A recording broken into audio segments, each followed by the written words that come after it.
Olá, meus amores, tudo bem com vocês? Espero que sim.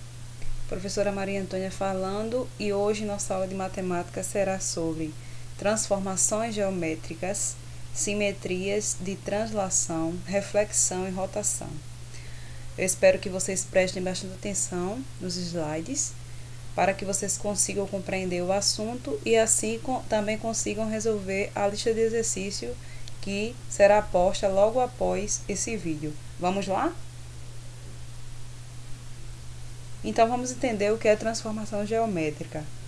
É uma aplicação objetiva entre duas figuras geométricas, no mesmo plano, ou em planos diferentes, de forma que, a partir de uma figura geométrica original, forma-se outra figura geometricamente igual ou equivalente.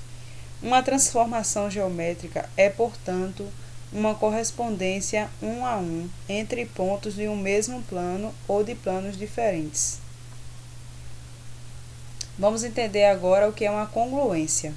Então, dizemos que duas figuras elas são congruentes quando sobrepostas, percebe-se que são perfeitamente iguais.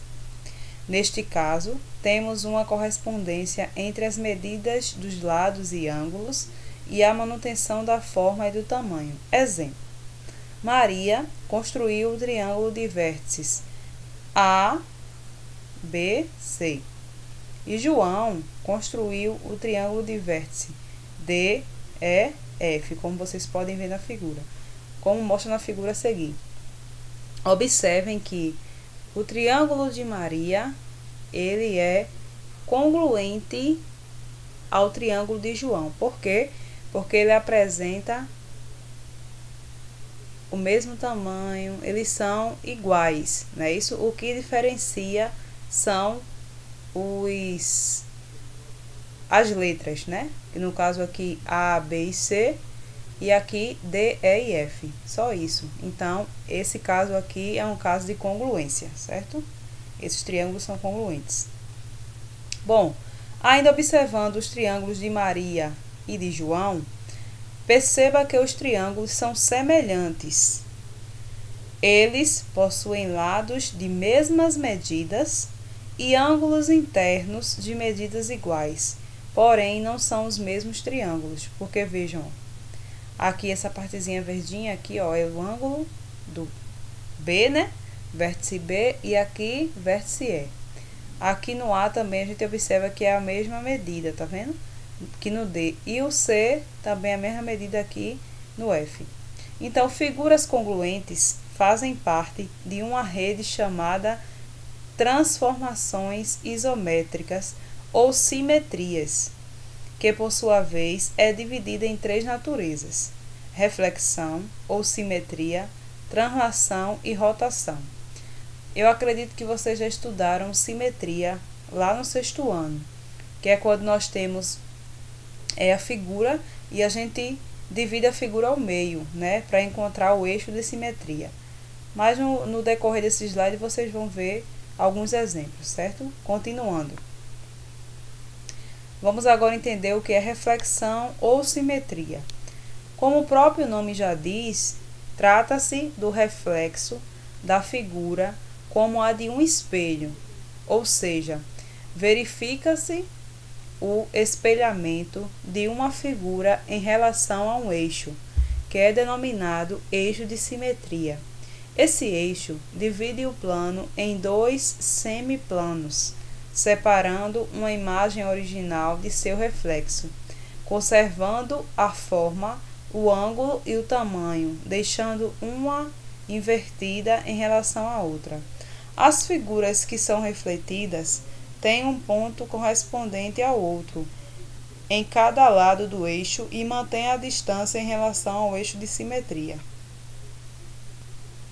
Aí vocês podem ver a figura, né, que representa aqui essas duas setas, e aí aqui eu tenho um eixo de simetria, que é essa linha vermelha que está passando no centro dessas duas figuras. Observem que a seta reflete do outro lado, né, como fosse um espelho, e aí ela está refletindo, e aqui no centro está localizado o eixo de simetria, dividindo as duas. Bom, Vamos agora entender o que é translação. Transladar uma figura pode ser entendido de forma simplificada como sendo carregar ou transportar a figura para outro lugar, mantendo suas características como tamanho dos lados, ângulos internos e direção. Neste caso, a diferença entre as figuras está simplesmente em suas posições em relação a um referencial. Vamos observar aqui eu tenho como fosse um plano cartesiano, né, duas setas, e aqui eu tenho a primeira figura e eu tenho a segunda. O que é que a gente vai observar? Na primeira figura tem as letras em cada vértice, né? E aí tem a translação dessa mesma figura seguindo a mesma posição, não é? Então aqui houve uma forma simplificada de transportar a figura para o outro lugar, sendo semelhante a ela. Então isso quer dizer que eu fiz a translação da figura, certo? Continuando, vamos entender o que é rotação. Quando eu falo de rotação, lembra logo de rodar, não é? De rodar. Então, vamos com esse pensamento entender o que é rotação.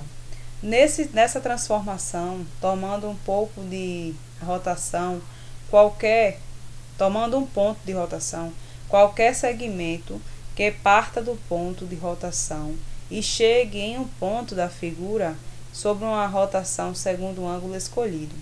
Quanto mais afastado do centro da rotação, mais aparente será do deslocamento desse ponto.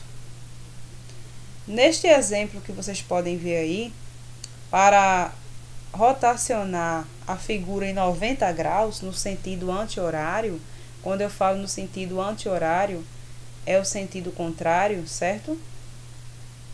Tomamos como centro de rotação o ponto O, como vocês podem observar aqui, o ponto O, certo?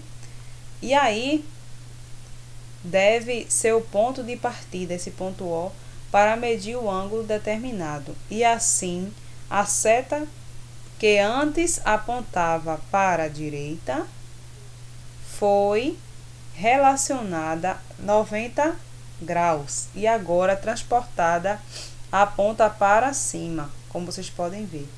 Essa transformação mostra como resultado imagens congruentes, iguais ou semelhantes, com os ângulos e os lados correspondentes, medindo o mesmo valor a partir do centro. Então aqui aconteceu uma rotação, né?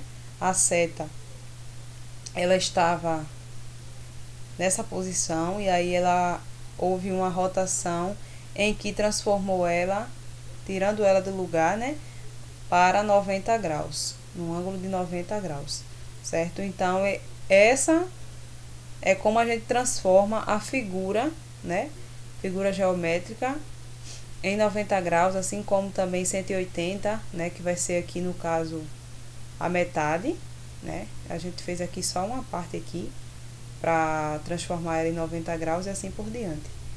É isso aí, pessoal, nessa aula de hoje. Espero que vocês tenham compreendido e qualquer dúvida vocês podem entrar em contato comigo no grupo ou no privado, lembrando de responder a ficha de exercícios. Fiquem com Deus e até a próxima aula. Forte abraço para todos.